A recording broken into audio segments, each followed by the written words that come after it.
Korrëshirjet këtë vit qenë goxha të bereqetshme. Sipas Ministrisë së Bujqësisë, hambari i shtetit u mbush me rreth 380.000 ton grur, që krahasuar me vitin e kaluar, prodhimtaria u rrit për afro 70.000 ton. Por pavarësisht se u tha se vendi siguroi bukën e motmotit, mielli e produktet e tij vazhdojnë të kenë çmime të larta, madje edhe rritje. Dhe derisa në berzën botërore çmimi i grurit ka rënë dukshëm, ne në Kosovë kemi rritje të çmimit të miellit.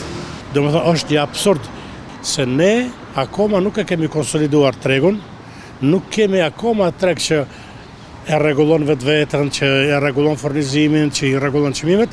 Megjithse prodhimtaria arritet të mbulojë nevojën e bukës së motmotit, Kosova ende vazhdon të importojë grur, gjë që sipas ekonomistëve shifrat mund të mos jenë edhe aq reale.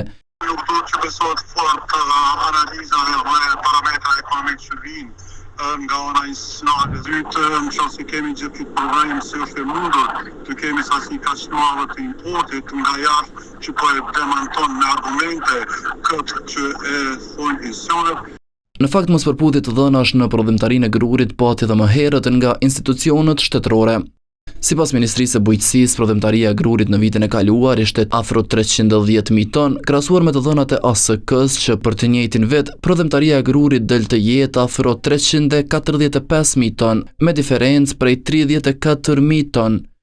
Edhe më i thellë dallimi mes këtyre dy institucioneve ishte në vitin 2023, kur diferenca në të dhënat e prodhimtarisë së grurit ishte afro 100.000 ton. Mos përputhje të statistikave mes Ministrisë së Bujqësisë dhe Agjencisë së Statistikave që gjithashtu është nën menaxhimin e qeverisë, ka edhe në sipërfaqe të mbjella me grur.